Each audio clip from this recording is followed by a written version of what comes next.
Hello दोस्तों, स्वागत है आप सभी लोगों का राजस्थान एकेडमी पर।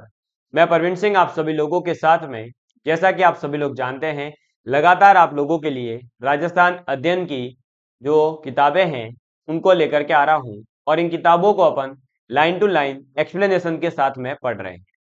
मुझे उम्मीद है कि आप सभी लोगों को ये कक्षाएं पसंद आ रही होगी और आप अपने दोस्तों के साथ में इन कक्षाओं को शेयर भी जरूर कर रहे हैं। हम लोगों ने कक्षा 9 की राजस्थान अध्ययन की किताब को 15 वीडियोस के अंदर कंप्लीट किया था।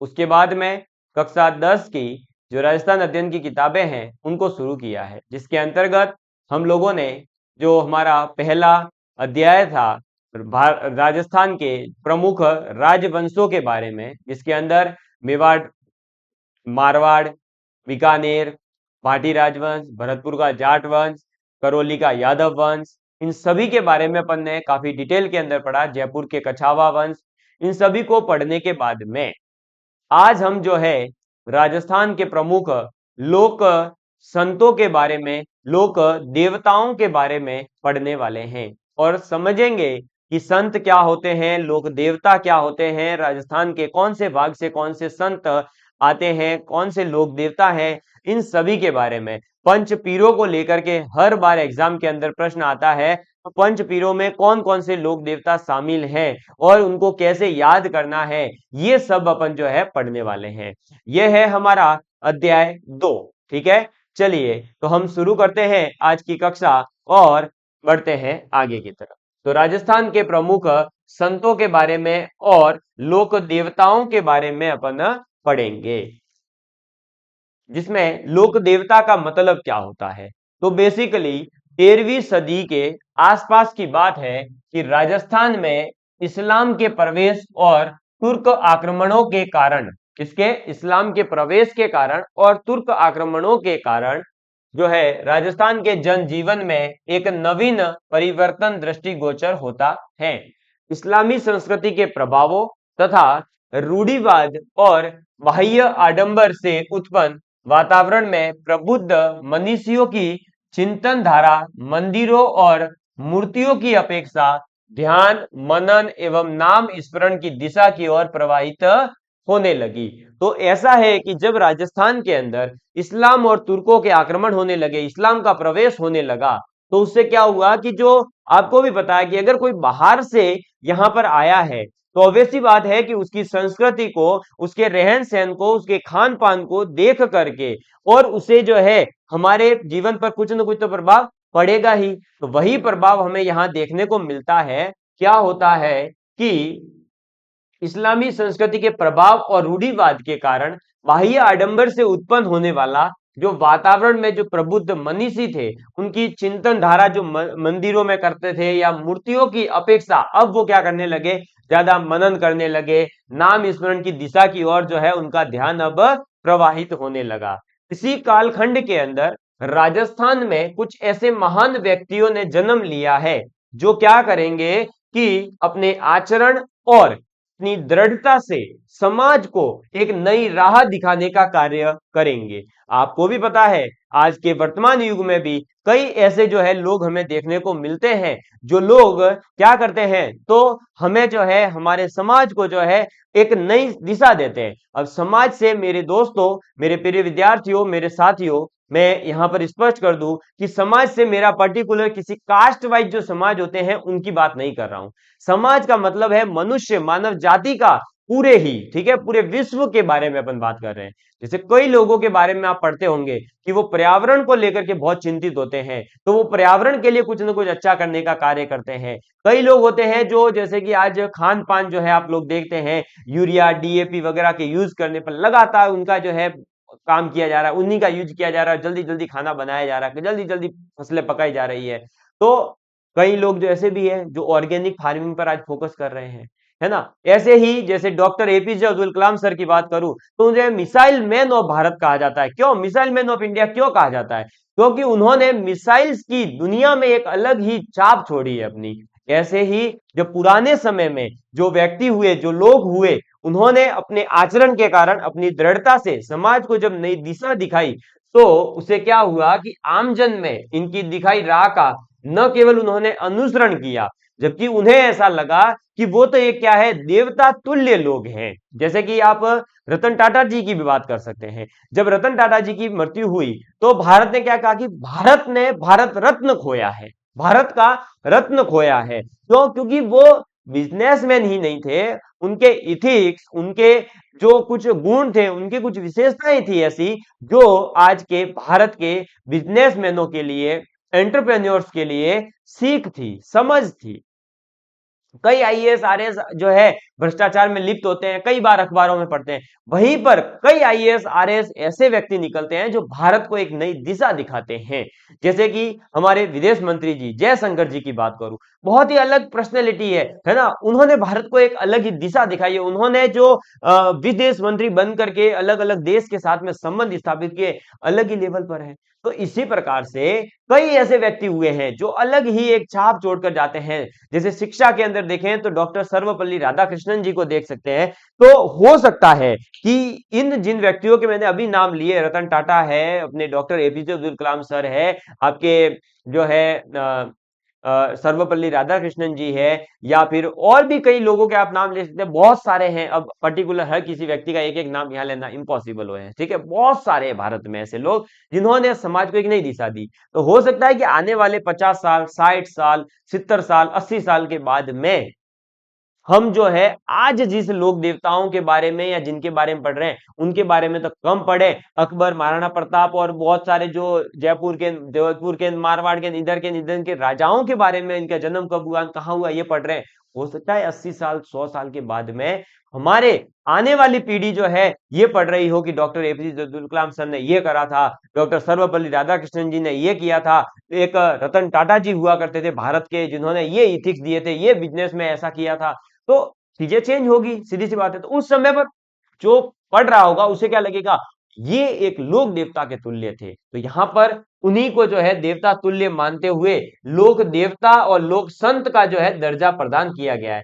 आज भी बहुत सारे ऐसे जो है व्यक्ति हैं, जैसे कि आप प्रेमानंद जी का नाम ले सकते हैं, जिनके बारे में लोग जो है बहुत ज्यादा एक मतलब उनको एक अलग ही संत के रूप में पूज रहे हैं। और वाकई में हो भी सकता है, मेरा तो कभी उनसे मिलन हुआ नहीं। तो अब वो आने वाले समय, अभी देखो उनको क्या कहते हैं, अपन संत कहते हैं। अब वो अगर पूरे भारत के लिए, पूरे विश्व के लिए एक अलग ही राह दिखा देवे अगर लोगों को, तो वो हो सकता है कि एक जो है लोक संतों के रूप में पूजे जाए और फिर बाद में अपन उनके बारे में भी पढ़े। ठीक है। तो हम इस अध्याय में ऐसे ही कुछ महान व्यक्तियों का अध्ययन करने वाले हैं, उन्हीं को लोक देवता कहा जाता है और कोई बड़ी बात नहीं है। आप इधर जो है मतलब यहाँ पर ये सब जो भी पढ़ने वाले हैं वो सब वास्तविकता के साथ में पढ़ेंगे। ये सब चीजें जो है हो चुकी है, राजस्थान के अंदर घटित है, उन्हीं को जो है अपन पढ़ रहे हैं। ठीक है। जैसे देखिए गोगा जी की बात करते हैं, तो सबसे पहले तो जय गोगा जी की बोल देना भाई, जहां भी पढ़ रहे हो, जहां भी बैठे हो, क्योंकि गोगा जी महाराज री दया आप रे माता वेणी जरूरी है। ठीक है। तो गोगा जी री जय बोले नो अपने कॉपी में नोट्स बनाना चालू करना पड़ी। हजम में आई मारी बात भैया। चलो, तो देखो गोगा जी का नाम राजस्थान के पंच पीरों में बड़ी ही श्रद्धा के साथ में लिया जाता है। सर ये पंच पीर है कौन? तो ऐसा है कि देखो भाई, आपको भी पता है अमीर लोग होते हैं, कुछ करोड़पति लोग होते हैं, कुछ अरबपति लोग होते हैं, ऐसे ही।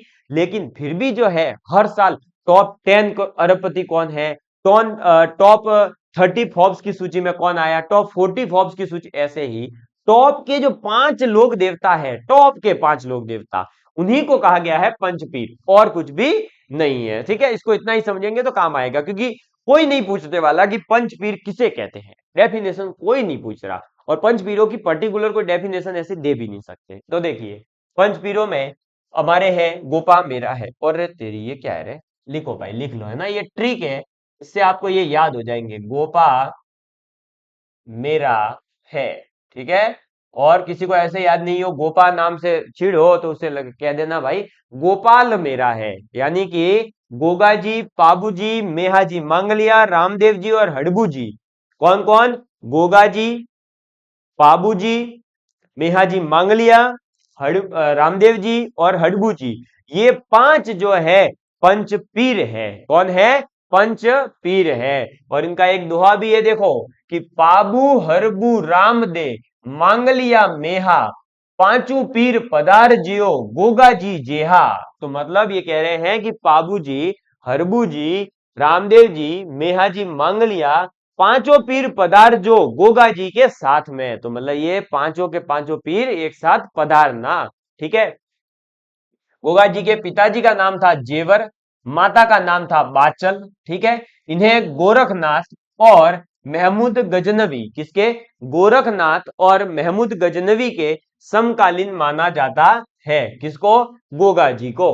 गोगा जी का अपने मौसेरे भाई थे अर्जन और सुरजन। तो देखो भाई, इनके मौसेरे भाई है, मासी के लड़के अर्जन और सुरजन, उनके साथ में किसी संपत्ति को लेकर के विवाद चल रहा था। किसका, गोगा जी का। ये रहे आपके सामने गोगा जी महाराज की एक तस्वीर। तो गोगा जी का जो है क्या चल रहा है भाई, हमारे लड़ाई चल रही है, एक विवाद चल रहा है। किसके साथ, अर्जन और सुरजन के साथ। ये कौन है, ये उनके मौसी के लड़के हैं। सर इनकी मौसी कौन, तो इनकी जो माताजी थी बाचल, उनकी बहन के लड़के। ठीक है। अर्जन और सुरजन जो है उनके द्वारा मुसलमानों की फौज ला करके गोगा जी की गायों को क्या करा, घेर लिया। घेर लेने के कारण क्या हुआ कि गोगा जी को आ गया गुस्सा कि भाई इतनी हिम्मत कि तुमने जो है मेरी गायों को घेरा। तो अब गोगा जी के और अर्जन सुरजन के बीच में क्या हुआ, एक भीषण युद्ध हुआ। अब उस भीषण युद्ध के अंदर देखो भाई, भीषण हुआ है, खतरनाक युद्ध हुआ है, तो ऑब्वियसली बात है कि अपन तो मरेंगे लेकिन सामने वाले को भी क्या करेंगे, क्या करेंगे, क्या करेंगे, उड़ा देंगे। और कहते हैं ना कि हम तो डूबेंगे ही, हम तो डूबेंगे ही, लेकिन सनम तुम्हें भी ले डूबेंगे। तो ऐसा ही गोगा जी ने उस टाइम कहा था कि मैं तो मरूंगा ही, मैं तो वीर गति को प्राप्त होऊंगा ही, लेकिन अर्जुन सुरजन तुम भी याद रखना, तुम्हें भी मैं नहीं छोड़ूंगा। और इसी युद्ध के अंदर क्या हुआ, अर्जुन सुरजन के साथ में गोगा जी भी वीर गति को प्राप्त हो गए। तो गोगा जी के बारे में क्या याद रखोगे, इनके पिताश्री का नाम था जेवर जी, माता जी का नाम था बाचल, गोरखनाथ और महमूद गजनवी के समकालीन माना जाता है। इनके मौसेरे भाई अर्जुन सुरजन के साथ विवाद चल रहा था, गायों को जो है घेरा था, उसके बाद में युद्ध हुआ और फिर वीरगति को प्राप्त हो गए। ठीक है। चल, फिर गोगा जी का जो जन्म स्थल है वो ददरेवा शीर्ष मेढ़ी के नाम से जाना जाता है। जो ददरेवा है जहां पर इनका जन्म हुआ था वो शीर्ष मेढ़ी के नाम से जाना जाता है। और इनका समाधि स्थल है उसे धुर मेढ़ी कहा जाता है। इनका जो समाधि स्थल है उसे क्या कहा जाता है, धुर मेढ़ी कहा जाता है। ठीक है। तो धुरमेढ़ी क्या है और शीर्ष मेढ़ी क्या है, ये ध्यान रखना। शीर्ष मेढ़ी ददरेवा चूरू के अंदर है और शीर्ष धुर मेढ़ी जो है वो आपके हनुमानगढ़ के अंदर। फिर गोगा जी की स्मृति में गोगा मेढ़ी जो कि हनुमानगढ़ और समस्त राजस्थान में भाद्रपद की कृष्ण नवमी को, यानी कि भाद्रपद महीने का जो कृष्ण पक्ष होता है उस कृष्ण पक्ष की नवमी के दिन क्या करते हैं, तो गोगा नवमी के रूप में मनाई जाती है। तो ये पूछा जाता है गोगा नवमी कब मनाई जाती है, तो भाद्रपद की कृष्ण नवमी के दिन मनाई जाती है। कहां पर, तो समस्त राजस्थान में, और वैसे खास करके गोगा मेढ़ी स्थान है हनुमानगढ़ के अंदर, वहां पर मेला पड़ता है इनका। ठीक है। इस दिन गोगा जी की अश्वारोही, अश्वारोही का मतलब है घोड़े पर सवार, अश्व को धारण किए हुए अश्वारोही, और हाथ में होगा भाला लिए हुए योद्धा के प्रतीक के रूप में या फिर सर्प के प्रतीक के रूप में, यानी सांप के रूप में जो है इनकी पूजा की जाती है। अश्वारोही और भाला सहित जो है प्रतीक तो आपको बहुत कम देखने को मिलेगा राजस्थान में, लेकिन गोगा जी का जो मंदिर होगा वहां पर सर्प का जो है आपने प्रतीक जरूर देखा होगा, है ना, बहुत सारे मंदिरों में है। इनका पत्थर पर उत्कीर्ण सर्प मूर्ति युक्त पूजा स्थल प्राय गांवों में खेजड़ी का जो वृक्ष होता है उस खेजड़ी के वृक्ष के नीचे मिलता है देखने को। मान्यता है कि गोगा जी को जहार पीर कह करके, क्या, जाहिर पीर कह करके पूजने से सर्पदंश का जो विष है, यानी सांप के डसने से जो जहर है उसका प्रभाव क्या होता है, कम होता है। जब आप गोगा जी को जाहिर पीर कह करके पूजा करते हैं तब। हिंदू गोगा जी को नागराज कहते हैं, तो वहीं पर मुस्लिम लोग जो है वो गोगा पीर के रूप में जो है इनकी पूजा करते हैं। तो ध्यान रखना कि राजस्थान के अंदर कुछ लोक देवता ऐसे हुए हैं जिनको हिंदू और मुस्लिम दोनों ही जो है पूजते हैं। उसमें पहला नाम आता है गोगा जी का। ठीक है। इसी के साथ आगे मैं और भी बताऊंगा। तो गोगा जी के बारे में याद रखना कि गोगा जी को हिंदू तो नागराज कह करके पूजते हैं, तो मुस्लिम जो है गोगा पीर के रूप में पूजते हैं। ठीक, चलो, तो गोगा जी के बारे में क्या याद रखेंगे भाई? पिताश्री का नाम जेवर, माता का नाम बाचल, गजनवी और गोरखनाथ के समकालीन, अर्जुन और सुरजन इनके मौसेरे भाई, गायों को घेरा और युद्ध हुआ और वीर गति को प्राप्त हुए। इनका जन्म स्थल ददरेवा चूरू शीर्षमेड़ी, समाधि स्थल दुर्मेड़ी। गोगा जी का गोगा मेड़ी स्थान हनुमानगढ़ के अंदर। कब मेला पड़ता है? गोगा नवमी को। कब आती है? भाद्रपद कृष्ण नवमी, भाद्रपद कृष्ण नवमी। लिखा करो चैट में या फिर कॉपी में तो लिखो कम से कम। फिर अश्वारोही भाला योद्धा प्रतीक किसका है? तो गोगा जी का। या फिर सर्प का प्रतीक किसका है? गोगा जी का। ठीक है, इनकी मान्यता क्या है कि जाहिर पीर कह करके पूजने से, जो सांप के डंक मारने से या सांप के जो है काटने से जो जहर होता है उसका प्रभाव कम होता है। हिंदू इन्हें नागराज और मुस्लिम इन्हें गोगा पीर के नाम से पूजते हैं। समझ में आ गई मेरे दोस्तों? तो इसी के साथ बोलो गोगा जी महाराज की जय। चलो आगे चलते हैं। नेक्स्ट देखिए हमारे पास में आ जाते हैं तेजा जी। कौन आ जाते हैं? तेजा जी महाराज। और तेजा जी की तो जय बोलेंगे। तेजा जी का आपने बहुत बढ़िया अभी एक गाना आया हुआ है भाई, बहुत शानदार गाना है ना, बहुत अच्छा, रियली उसको सुनना तो आपको अच्छा मजा आएगा। अभी यहां लगा दूंगा लेकिन वो फिर क्लास डिस्टर्ब हो जाएगी, तो अपन ऐसा नहीं करेंगे। चलो तेजा जी के बारे में बात करते हैं। वीर तेजा जी का जन्म खड़नाल नागौर के अंदर जो है हुआ था। कहां पर? तो वीर तेजा जी का जन्म खड़नाल नागौर के अंदर हुआ था। किसके घर पर? तो ताहड़ जी और राम कुवरी के यहाँ पर हुआ था। राम कुवरी और ताहड़ जी। तो राम कुवरी कौन है? इनकी माता जी। और जो ताहड़ जी है वो इनके पिताजी हैं। कब हुआ था? तो माघ शुक्ल के दिन। कब? माघ महीने के जो शुक्ल पक्ष होता है उसकी चतुर्दशी यानी 14 को, है ना। तो माघ शुक्ल चतुर्दशी को हुआ था 1073 ईस्वी के अंदर, जब तेजा जी अपनी पत्नी पेमल, कौन है इनकी पत्नी? पेमल।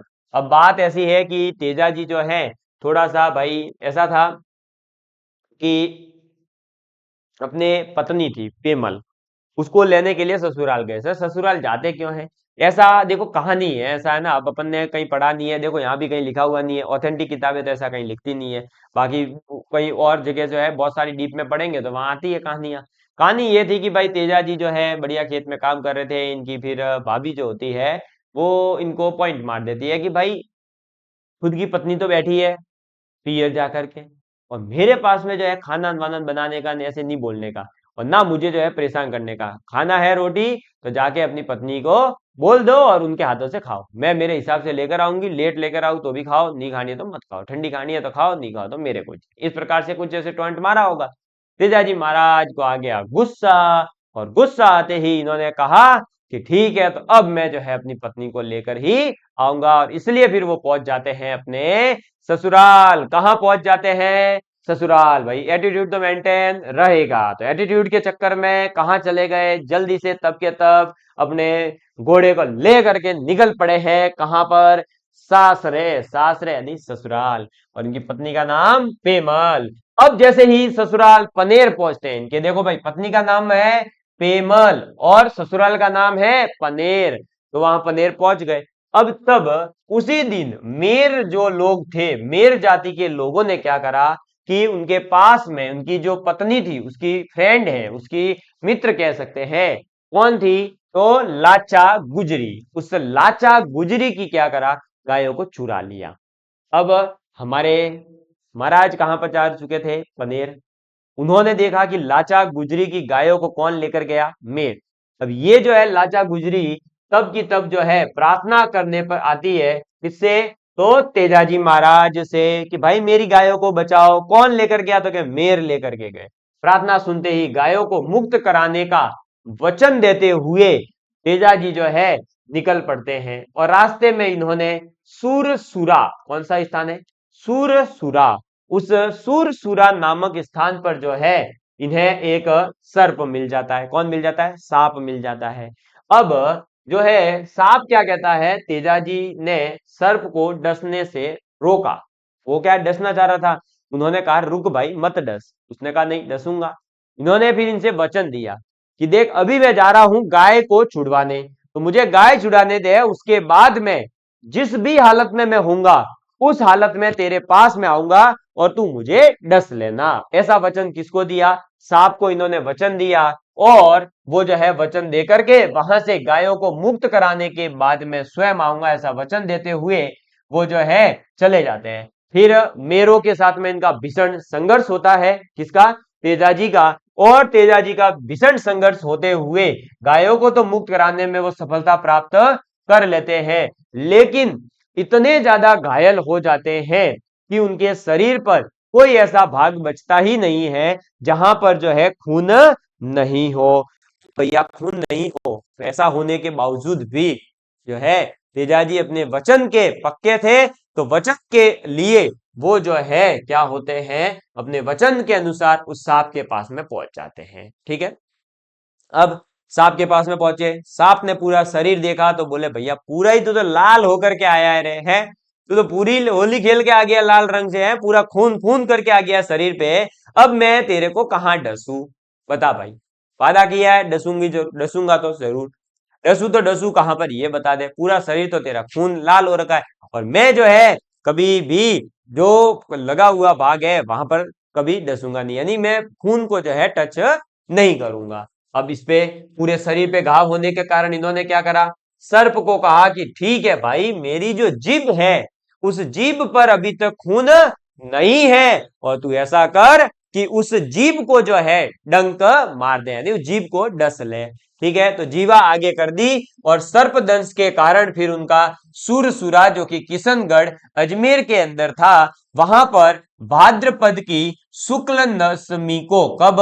भाद्रपद की शुक्ल दशमी को जो है इनकी मृत्यु हो जाती है। जन्म कब हुआ था?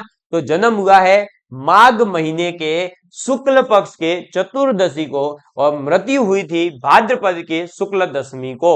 और तेजा दशमी जो है वो भाद्रपद की शुक्ल दशमी दिन ही मनाई जाती है। और इधर जो है पंचमी से लेकर के पूर्णिमा तक पूरा 10 दिन तक जो है पर्वतसर नागौर के अंदर विशाल मेला लगता है। और वो भी कैसा मेला लगता है, तो तेजाजी महाराज की याद में पंचमी से लेकर के पूनम तक, पूर्णिमा तक जो है आपके मेला पड़ता है और पशु मेला पड़ता है। कहां पर? पर्वतसर नागौर के अंदर। कब से शुरू होता है? तो भाद्रपद की शुक्ल पक्ष की पंचमी से शुरू होता है और पूर्णिमा तक चलता है। क्लियर? तो ये है हमारे तेजाजी महाराज। अब जो है तेजाजी भी गोगाजी की तरह ही गायों के, सॉरी नागों के देवता के रूप में पूजनीय है। दोनों ही जो है गायों को बचाने के लिए ही अपने प्राण जो है न्यौछावर करते हैं। और तेजाजी को तलवार धारण किए घोड़े पर सवार योद्धा के रूप में दर्शाया जाता है। गोगा जी के हाथ में क्या है? भाला। तेजाजी के हाथ में क्या है? तलवार। ठीक है, जिनकी जिह्वा को सर्प दंश रहा है।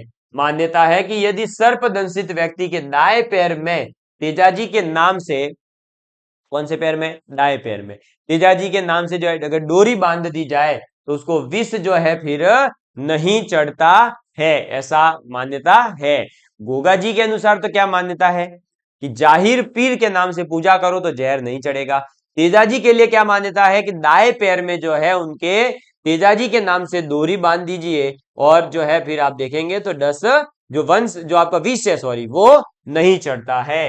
लोक देवताओं से संबंधित यह मान्यताएं व कथाएं अक्षरश सत्य हो ऐसा कोई आवश्यक नहीं है। ये देखो, ये ऑथेंटिक किताबों की जो है ना ये विशेषता होती है।